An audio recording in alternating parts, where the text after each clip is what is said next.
Hi guys, welcome and who dat? I'm Joe, and today we are going to examine the question of quarterback for the New Orleans Saints in 2025 and beyond.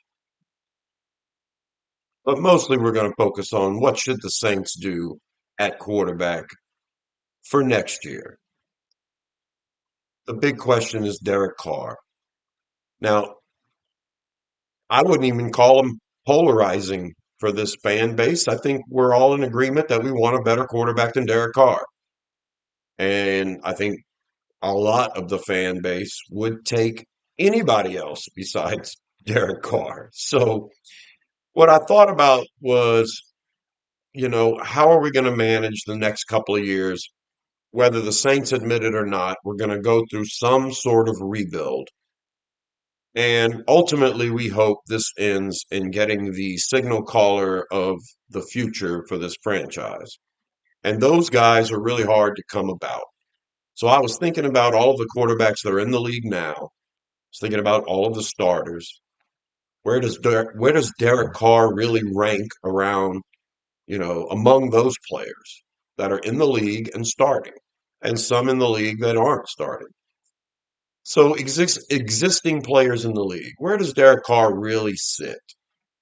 And these are going to be kind of existential questions. It's up for the viewer to figure it out for themselves. Everyone's going to have a different opinion about this stuff, but I wanted to get it all together, put it out there, and see what direction what direction could the Saints go in that's actually feasible. So I'm thinking comparing him to the rest of the quarterbacks in the league, figure out how good he really is among his peers. Then we're going to look at some quarterbacks that are coming out in the draft. We'll look at a huge list of them. And, Derek Carr haters will say, pick the bottom one on that list and we'll take him. He's better than Derek Carr. So, but, we'll go through that list. We're also going to go through, I think most importantly, the list of free agents that are available in 2025. So, are there any free agent quarterbacks that you would want to go and get that would be a drastic improvement over Derek Carr?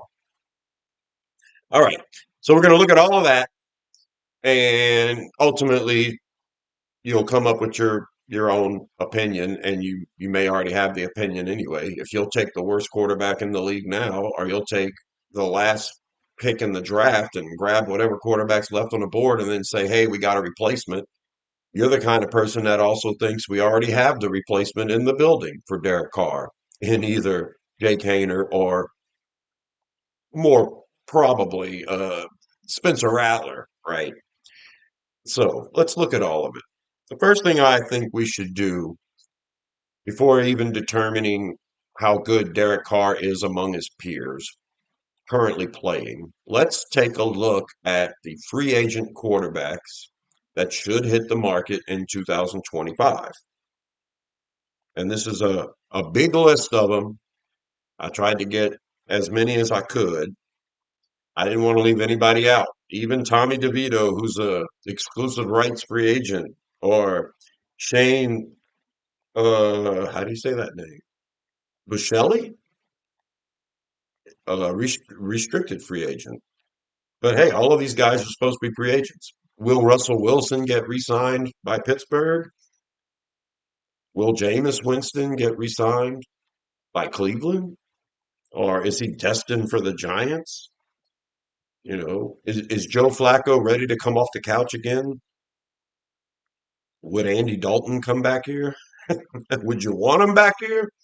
So let's look at this list, and let's see if we can pick somebody that we would definitely take over Derek Carr. Now, like I said, if you hate Derek Carr and you're going to give him no chance at all, then everybody on this list is a potential for you. So I don't feel that way. I feel like there's a cutoff. I think there's three quarterbacks on this list that you have to consider: Sam Darnold, Justin Fields, Trey Lance. That's the three. Everybody else on this list, including Jacoby Brissett, is a guy that's going to come in here and can operate an offense, but you're not going to win because of him. Just like Derek Carr. You can win with him, but not because of him. So maybe you think Taylor Heineke is better, or Mariota is better, or Drew Lock is better than Derek Carr. Maybe you feel that way. Maybe you really feel like Jacoby Brissett is so much better than Derek Carr that you'd rather go and get him. But I think, in my opinion, when I look at this list, there's only three quarterbacks. And personally, I wouldn't touch Trey Lance with a 10-foot pole. And I would be real weary about Justin Fields. There's a thing about me in running quarterbacks. If you need the quarterback to run so you can make plays happen, but he can't be a functional quarterback in the pocket, then you might as well just have a running back there. You're putting me in Tim Tebow territory. Right now, I think the best example of this is Anthony Richardson, who, I got to see more from the pocket before I just go run and grab a running back at quarterback. I feel the same way about Jalen Milroe in the draft this year. Until he can hit the broadside of a barn from the pocket as a quarterback, I don't care how much he can run around. Okay, yeah, put Alvin Kamara at quarterback if that's what you want to do. He's probably just as accurate as Anthony Richardson anyway. So that's my opinion, but I know you Saints fans are all going to say, yeah, go ahead and sign Sam Ellinger and we'll be okay. Ellinger. Go get Brett Rippon and give it a shot. You never know.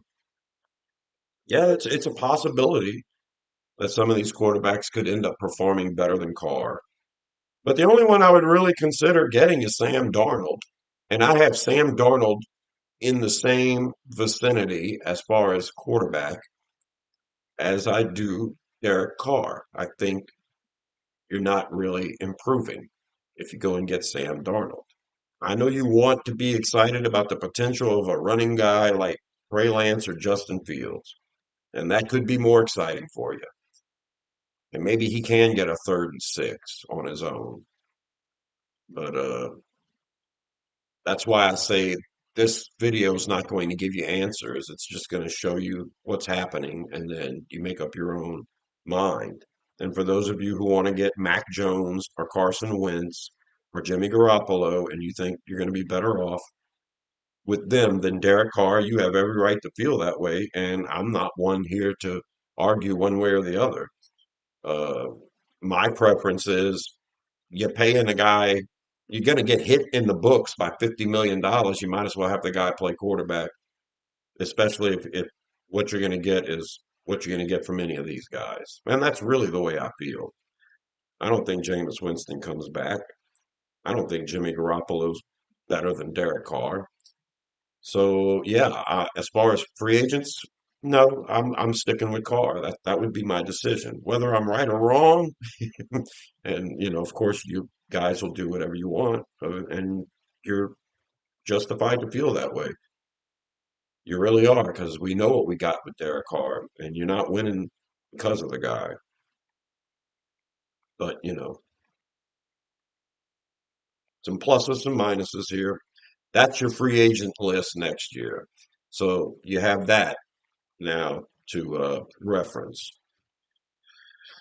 Since I think we're not going to improve in free agency, then the next step would be to let one of the younger guys on the team, Spencer Rattler or Jake Haener, have their shot. And that seems to me like a year or two uh, program, before we get to where we need to be with, the kind of results we have with Derek Carr now.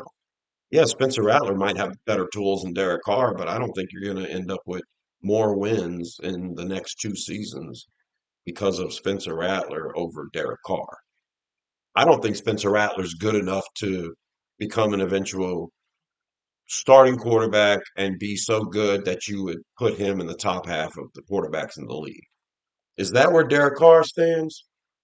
I'm saving that list for last. The next list we're going to look at is the quarterbacks expected to come out in the draft this year. And this is a huge list. This is just about everybody I could come up with. There's a few people, the Tulane quarterback, some backups that are on programs that aren't starting that might be coming out. But this is a pretty big list, and everyone on the left side of this list is the ones that are in serious contention for being a draft pick. And it fluctuates, and it's all going to change after the bowl games and then after the combine. So all of this is going to change. But those are your guys. The two consensus first round draft pick guys on everyone's board is Shadir Sanders out of Colorado and Cameron Ward out of Miami. And then after that, it's a cluster. You've got several players who people think will be a first round pick, and that could be teams who need a quarterback reaching, or it could be the way they perform here in the bowl games or at the combine.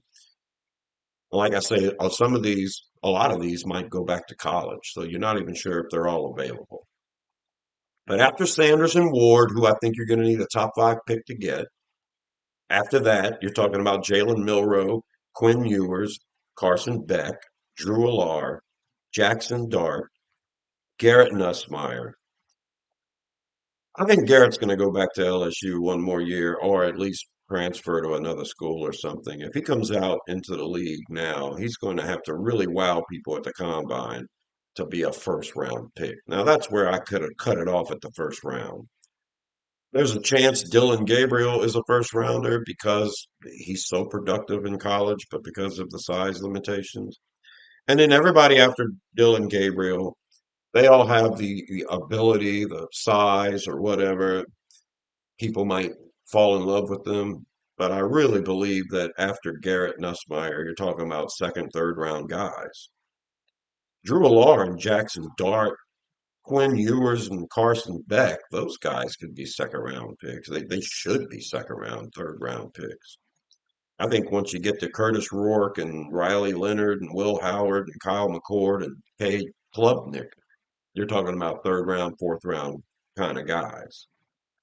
But if you're desperate for a quarterback, and like I said, how the combine and the bowl games factor out, you may see a guy like Will Howard, who I really like, sneak into the second or first round, you know. So that's the draft. Anybody that hates Derek Carr will say, go ahead and draft the last guy. Go ahead and draft Mark Gronowski out of San Diego or South Dakota State. Go ahead and draft Seth Hennigan out of Memphis. You never know. You never know. A lot of these guys could end up way better than Carr. But how do you go about getting one? Do you trade some of the future assets so you can move up into the top five and get Sanders or Ward? I know a lot of Saints fan would love to do that. You would give up a first round pick next year, your second and third round pick this year, your third round next year to go up and get the quarterback. I think that's leaving way too many holes in the roster. And I don't care how good of a quarterback you are, if you don't have an offensive line to throw behind or people to throw to, you're not going to be all that successful. And we have to keep in mind that we don't know what the head coach is going to be. We don't know what the offense is going to be. And this could drastically change everything. If we stay pat and keep Rizzi as our head coach and keep Clint Kubiak as our offensive coordinator, then maybe they don't want to address quarterback at all. You got a whole new regime in here. Maybe quarterback's the only way to go. Maybe the new head coach convinces Mickey Loomis this is the way to go.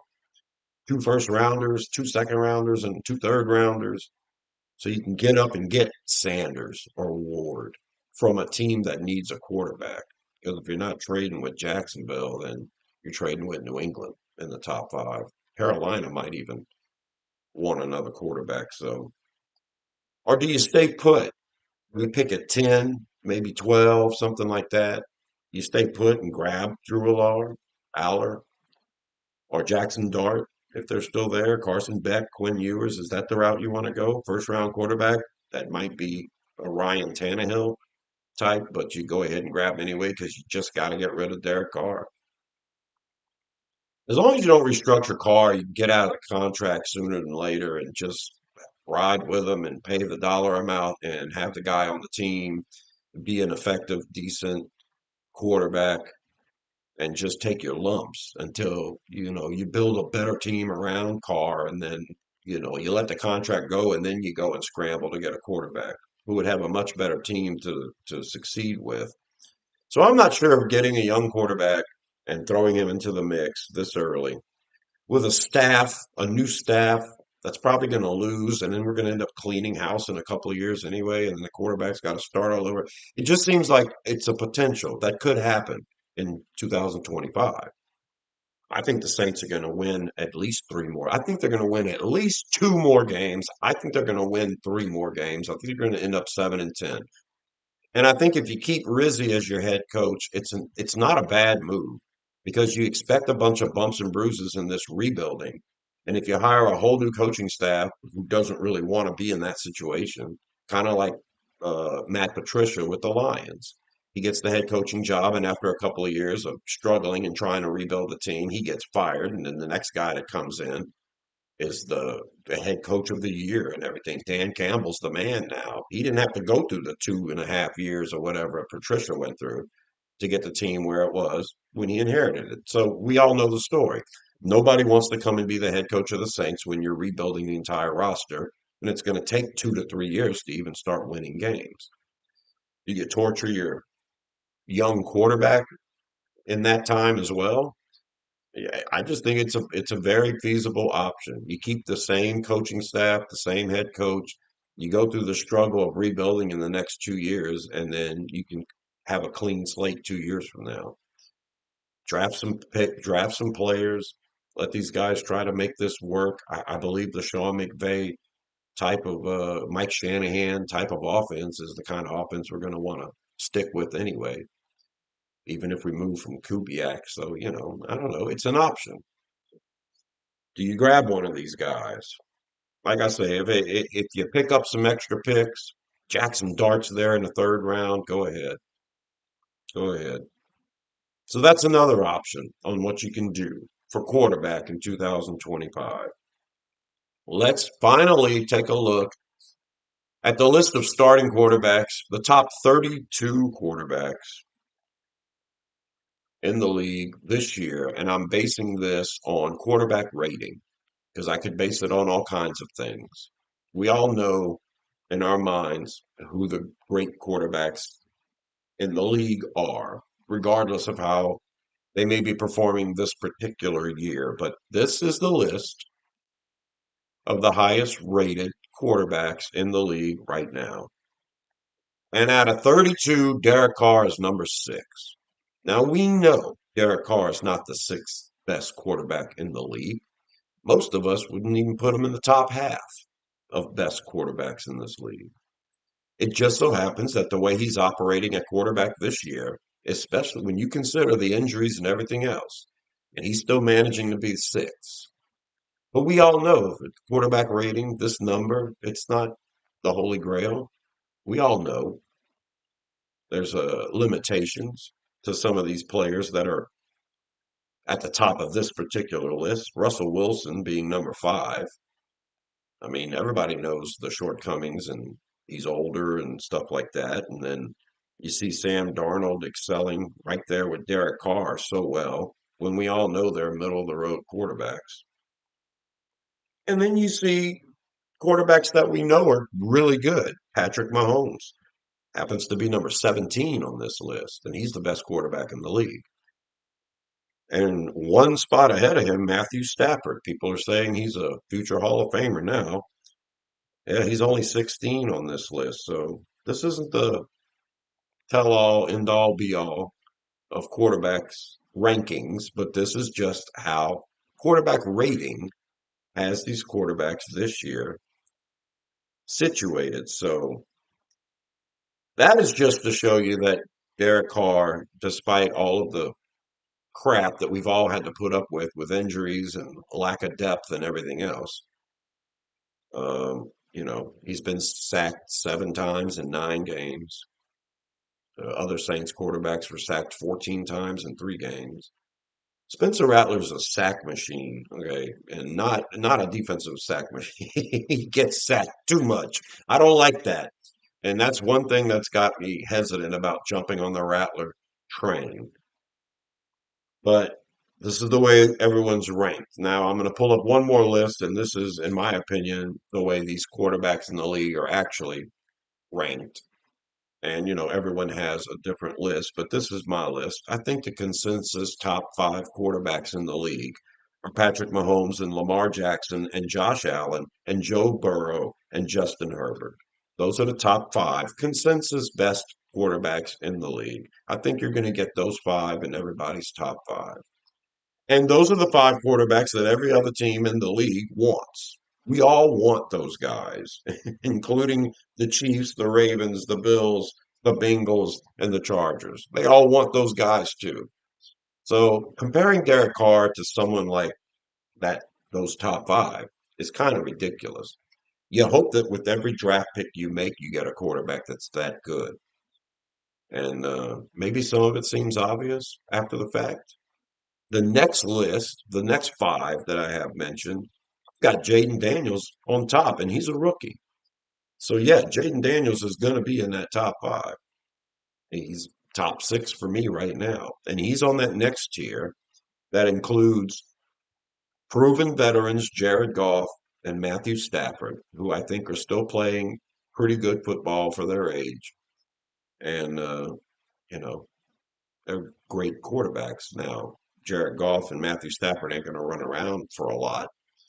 And I think if you take certain things away from Jared Goff and Matthew Stafford, that they can fall to the middle of this list. But you put a really good team around them and you see how well they succeed. And so I have them in this tier here. I think all of us would take Jared Goff or Matthew Stafford ahead of Derek Carr for the next couple of years. And then I finished that top 10 here with Jalen Hurts and Jordan Love. Both of them young, but they've been in the league for a few years now. They've shown us what they are. And I think that Jalen Hurts and Jordan Love are among the best in the league. That's what you hope for when you draft a quarterback, a guy that can be in the top 10, a guy that's young and you know what you got. I think there's still a bit of a ceiling that we could see with Jordan Love, but I mean Jalen Hurts has brought his team to a Super Bowl already, damn near it. And those are great players. That's your top 10, in my opinion. The next five, it gets a little tricky. CJ Stroud is a very young guy. He's only in his second year, and I think he's flirting with that top 10 type of ranking. Then you've got Trevor Lawrence and Kyler Murray. They've both been in the league for a while. You kind of know what you got with those guys, and it's kind of hot and cold. There's some people that'll say Kyler Murray's one of the best quarterbacks in the league. And everyone raves about Trevor Lawrence's upside, even now that he's been in the league for several years. You know, still a lot of ability with those quarterbacks. And I round out that five section there with Brock Purdy and Tua Tagovailoa. So that's where I start to question. Would I go and get a Brock Purdy over Derek Carr? Sure. But I'm not winning because of the guy. I'm winning with him, but not because of him. Kind of like Derek Carr. Tua Tagovailoa is the same way. I think that he shows in some games that he could definitely be a top 15, top 10 quarterback, but then there's some inconsistencies in the injury stuff. The next section, and there's a section of young quarterbacks here who haven't proven anything yet, but I'm pretty sure most Saints fans would take a chance on those young guys. Caleb Williams, Drake May, Bo Nix, Will Levis and Anthony Richardson and Bryce Young. Maybe not so much Bryce Young or Anthony Richardson, definitely not in my book. But those young quarterbacks, I think everybody would just grab one of them and say, hell yeah, let's go. But it's that section right before that I think is where Derek Carr kind of fits. Baker Mayfield, Kirk Cousins, Sam Darnold, Dak Prescott, and Geno Smith. You kind of know what you're getting with those guys. A veteran, you might not win because of them, but you can definitely win with them. I put Baker Mayfield at the top of this list because of his ability to get out of that log jam in the pocket and make something happen with his feet. And other than that, you're just talking about your basic average quarterback. And that's kind of like what Derek Carr is. But I didn't even put Derek Carr in that section, though I must say that's where he belongs. That's where, when he's at his best, that's where he's at. He's among 15 to 20. I put him in the next batch, but you got Aaron Rodgers and Russell Wilson. You just know that they're getting worse with every year. You got Jameis Winston, who is, yeah, I don't want to go through that again. If I had Jameis Winston and Derek Carr, I would play Derek Carr. If Derek Carr was hurt, I would play Jameis Winston, mind you, But yeah, I would probably go with Derek Carr. Derek Carr's not going to throw 3 interceptions. He's not going to throw 2 pick sixes like Jameis Winston. He ain't going to throw for 4 touchdowns and 400 yards either. But if you're losing the game, so that's where I'm at. I've got Derek Carr kind of nestled in there. Better than Gardner Minshew, better than Daniel Jones, and I think better than any of the free agent quarterbacks that aren't even, you know, worth mentioning. But Deshaun Watson, Justin Fields, Trey Lance, Cooper Rush, Joe Flacco, Aiden O'Connell, Andy Dalton, Malik Wilson, Tyrod Taylor, Marcus Mariota, Nick Mullins, Desmond Ritter. I know there are Saints fans that would say, go get me Desmond Ritter right now. Carr be damned. I know they're out there. Kyle Trask, Hendon Hooker, Tommy DeVito. So I've got Derek Carr kind of situated in that 15 to 20 range. Now, truth be said, if I had my choice of all of these quarterbacks, I'm not taking Patrick Mahomes. I'm taking Jaden Daniels. If I had my choice to start from scratch and grab any of them, you damn right I would take Jaden Daniels ahead of Lamar Jackson and Josh Allen. I just think Jaden Daniels is the shit. And I think he's just going to get better. And for me to have him in my top 10 right now as a rookie, yeah, I'm taking Daniels. No, Burrow, I'm not taking you. I'm taking Daniels. But anyway, there are 15 players on this list that I would definitely take ahead of Carr. And then after that, I would have questions. I'm not sure if I would take Bo Nix. I know he's younger. There's a lot of potential. We played Denver. Bo Nix missed so many wide open receivers. Now, there's the chance Bo Nix gets much better. Probably will be under Sean Payton. So there's that chance I would take Bo Nix. Will Levis, same thing. I think that if Will Levis plays at his best and he can perform as good as Derek Carr, then you got an okay quarterback. But I mean, are you drafting a guy in the first round or high second round just so you can get Derek Carr again? I'm right there with Brock Purdy, Tua, Tungo Vailoa, and Baker Mayfield.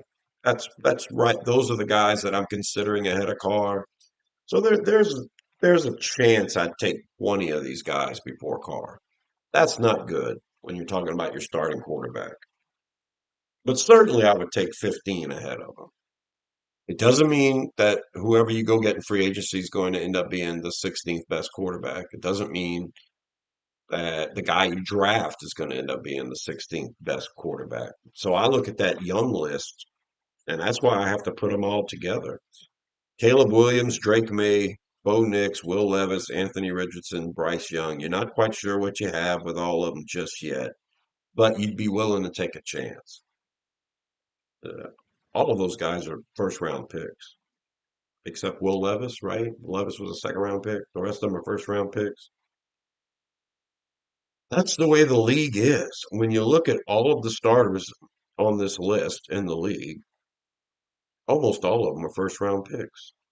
Eventually, that's who's going to rise to the top, your first round picks. And then you hope that they're one of the best 32. Right now, we have Derek Carr, who wasn't a first round pick. I don't think he was a first. Was he a first round pick? We have Derek Carr, and I think he's in the middle of the pack. And I might take 50, I would definitely take 15 quarterbacks ahead of him, and then possibly five after that. That doesn't bode well when you're saying you got the 20th best quarterback out of 32. But I would take him ahead of the other guys that are on this list. So taking a chance and go and grab somebody who I think is worse than him, or drafting a guy and taking a chance. It's all about a chance. So those are the lists that I wanted to show you guys. The free agents in 2025. You look at that list, tell me, who do you want? Are you moving from Carr and you think you're going to be more successful with one of those guys? Then you look at the draft, the players available in the draft. You're going to take a chance either way. You're not really sure unless the guy develops and has a chance to play eventually. You're never really going to know. How many great quarterbacks have come and gone in the league and never even got a chance? Were stuck on the wrong team their whole career, stuff like that. You just never know. But I know that you would be excited. Derek Carr inspires nobody. So you can go and get Mr. Irrelevant Brock Purdy with the seventh round pick, and you'll be excited because you really think that you're going to convince yourself that, Mertz from Florida is going to be something. Brady Cook out of Missouri. You get him in the seventh round, and you think you got a chance. We've got Jake Hayner, we've got Spencer Rattler. I think that Derek Carr is going to start ahead of those two guys as long as all three of them are on the roster. So, what do we do in 2025? I think when it's all said and done, the misconception with Carr is that you can definitely get better than him because there's so many players out there that you feel are better than him. But you're not letting go of a quarterback better than him. Most of the time, you're not going to get one of those guys available. There's not a blue chip guy available in free agency. We're not trading or paying for anybody that was worth anything anyway because of our salary cap situation. You don't know what you're going to get in the draft, whether you get a guy in the first round, second round, or whatever. But you know what you have in Carr. You have currently the sixth rated quarterback in the league, and he can bring you back. He brought us back. He tied the game last weekend. We were down 14-6. He led a comeback. He threw a dime. He got the 2-point conversion. He did what a quarterback's supposed to do. And then the defense went out there and allowed the Rams to run right up down the field, take the lead again. And then Carr had to go out there with almost no time, get something happening, gets us all the way in the field goal range, and then has a complete brain freeze, mind fart. Fourth and whatever it was, two. A man goes in motion for the Saints. Nobody follows for the defense, which indicates it's not man, it's zone. But then Carr audibles into a man beater like he didn't notice that it wasn't man. And then it took 4.5 seconds to throw the ball or to try to throw the ball for the route that he was expecting was going to come open when it didn't come open because I think he called a man beater when he should have stayed in the zone beater. Maybe he wasn't comfortable with the play. There's some reason why he did it, and if he explains why he did it, it would be a pretty big admission. Yeah, I've been in the league 10 years, and at the game was on the line, and I made that kind of a boneheaded play where I put a man in motion. No one followed him, but I called a man beater anyway.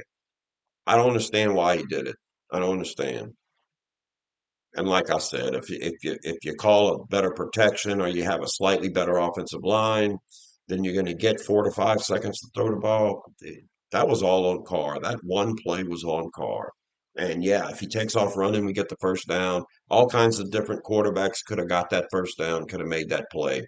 But I'm going to lean on this, that when he did tie the game late, it was the defense that went out there and allowed another touchdown. It was the defense that failed this team. If the defense could have done their job, Carr got us in the field goal range. You kick a field goal, you win the game. So I'm not putting it all on Carr because of one boneheaded play. I've seen a lot of good from Carr this year. I look at the list of quarterbacks in the league and I realize that, you have to take your swings at the plate in order to get a player who will be better than Carr.